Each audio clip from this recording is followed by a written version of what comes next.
Hello guys, welcome to Pronouncist, your pronunciation guide. Today we will learn how to pronounce the word shown on the screen, metonymy.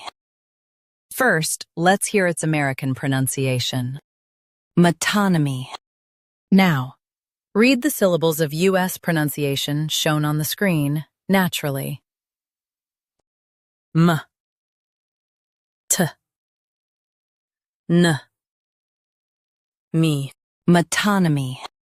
M, T, N, me. Metonymy. Now, let's focus on British pronunciation of this word. Metonymy.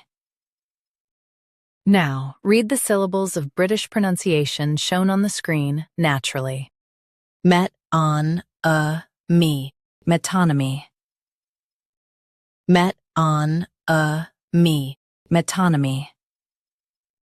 Stress ta and keep m soft. Metonymy. Metonymy. Practice repeatedly and you'll soon be able to say this word perfectly. The best way to practice is to repeat the syllable multiple times. The meaning of the word is a figure of speech substitution. Try repeating this word several times to improve your pronunciation. We post daily videos on useful and commonly mispronounced words to help you speak clearly and confidently. Like this video and subscribe to Pronouncist for more pronunciation guides. Thanks for watching us.